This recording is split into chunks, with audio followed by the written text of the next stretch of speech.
ओम नमो भगवते वासुदेवाय नमः। स्वागत है आप सभी का मेरे यूट्यूब चैनल पर। मैं हरिओम शर्मा आज आपको निर्जला एकादशी की व्रत कथा पूजा विधि बताने जा रहा हूँ। निर्जला एकादशी का विशेष महत्व है।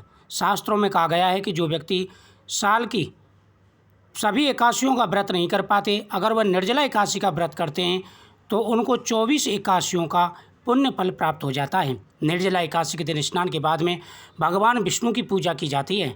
भगवान विष्णु को स्नान कराएं, चंदन का टीका लगाएं, आसन पर विराजमान करें, उनके सामने दीपक जलाएं।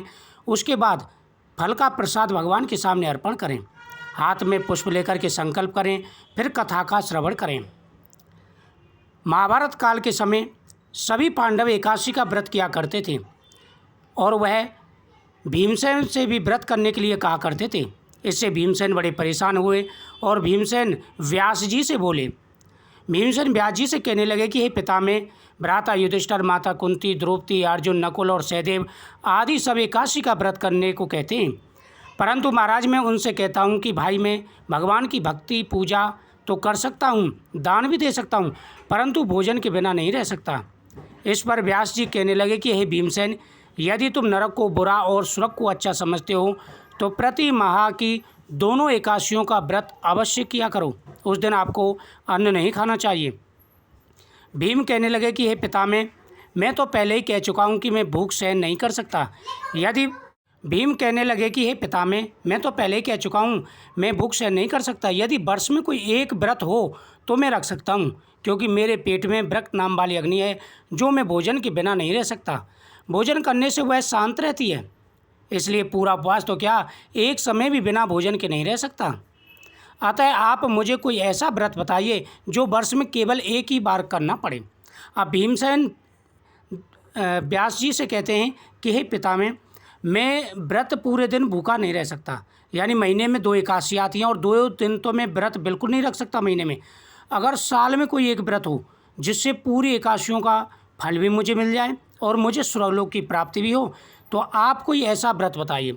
क्योंकि भीमसेन के पेट में व्रत नामक अग्नि थी जिससे उसे भूख बहुत ज़्यादा लगती थी और बिना भूखे वो नहीं रह सकता था। यदि कोई ऐसा व्रत हो तो बताइए। व्यास जी कहने लगे कि हे पुत्र, बड़े बड़े ऋषियों ने बहुत शास्त्र आदि बनाए हैं जिसके बिना धन के थोड़े परिश्रम से ही स्वर्ग की प्राप्ति हो जाती है। इसी प्रकार शास्त्रों में दोनों पक्षों की एकादशी का व्रत मुक्ति के लिए रखा जाता है। शास्त्रों में विशेष उपाय बताए हैं, व्रत बताए हैं, अगर इनमें से जो व्यक्ति व्रत करते हैं उनकी मुक्ति हो जाती है। व्यास जी के वचन सुनकर भीमसेन नरक में जाने के नाम से भयभीत हो गए और कांप कर कहने लगे, अब क्या करूं? मास में 2 व्रत तो क्या, मैं साल में भी 2 व्रत नहीं रख सकता। इसलिए अगर कोई एक व्रत ऐसा है तो आप मुझे बताने की कृपा करें। यह सुनकर के व्यास जी कहने लगे कि वृषभ और मिथुन की संक्रांति के बीच ज्येष्ठ मास के शुक्ल पक्ष की जो एकादशी आती है उसका नाम निर्जला है। तुम उस एकादशी का व्रत करो। इस एकादशी के व्रत में स्नान और आचमन के सिवा जल वर्जित है। आचमन में 6 मास से अधिक जल नहीं होना चाहिए, अन्यथा वह मधमास के सदृश हो जाता है। इस दिन भोजन नहीं करना चाहिए, क्योंकि भोजन करने से व्रत नष्ट हो जाता है। यदि एकादशी को सूर्योदय से लेकर द्वादशी के सूर्योदय तक जल ग्रहण न करें तो उसे सारी एकादशियों के व्रत का फल प्राप्त हो जाता है। द्वादशी को सूर्योदय से पहले उठकर स्नान आदि करके ब्राह्मण को दान करना चाहिए, पितरों की पूजा करनी चाहिए। इसके पश्चात भूखे और शतपात ब्राह्मणों को भोजन कराकर फिर आप भोजन कर लेना चाहिए। इसका फल पूरे वर्ष की संपूर्ण एकादशियों के बराबर होता है। व्यास जी कहने लगे कि भीमसेन, यह मुझको स्वयं भगवान ने बताया था। इस एकादशी का पुण्य समस्त तीर्थों और दानों से अधिक है। केवल एक दिन मनुष्य निर्जल रहने से पापों से मुक्त हो जाता है। जो मनुष्य निर्जल एकादशी का व्रत करते हैं उनकी मृत्यु के समय यमदूत नहीं बल्कि भगवान विष्णु के पादर्श आकर पुष्पक विमान में बैठा करके स्वर्गलोक को ले जाते हैं। अतः संसार में सबसे श्रेष्ठ निर्जला एकादशी का व्रत है, इसलिए यत्न के साथ इस व्रत को करना चाहिए। उस दिन ओम नमो भगवते वासुदेवाय नमः मंत्र का जाप करना चाहिए और गोदान करना चाहिए। इस प्रकार व्यास जी की आज्ञानुसार भीमसेन ने इस व्रत को किया। इसलिए इस एकादशी को भीमसेन व पांडवी भी कहते हैं। निर्जला व्रत करने से भगवान प्रसन्न हो जाते हैं।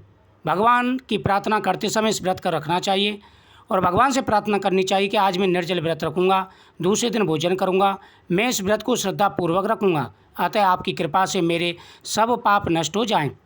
इस दिन जल से भरा हुआ एक गड़ा वस्त्र रख करके स्वर्ण से दान करना चाहिए। जो मनुष्य व्रत को करते हैं उनको करोड़ों फल सोने के दान का फल मिलता है, और जो इस दिन यज्ञ आदि करते हैं उनका फल तो वर्णन नहीं किया जा सकता। इस एकादशी के व्रत से मनुष्य विष्णु लोक को प्राप्त होता है। जो मनुष्य इस दिन अन्न खाते हुए चांडाल के समान हैं, वे अंत में नरक को जाते हैं। जिसने निर्जल एकादशी का व्रत किया वह चाहे कैसा भी पापी, उसके सभी पाप नष्ट हो जाते हैं। हे कुंती पुत्र, इस प्रकार से एकादशी का व्रत जरूर करना चाहिए। एकादशी में गौदान, ब्राह्मण को मिष्टान दक्षिणा देनी चाहिए तथा जल से भरे कलश का दान करें। निर्जला के दिन अन्न, वस्त्र, जूता और जल दान का विशेष महत्व है। जो व्यक्ति इस कथा को सुनते हैं और इस प्रकार से व्रत रखते हैं उनकी सभी मनोकामनाएं पूरी हो जाती हैं। जय श्री कृष्ण।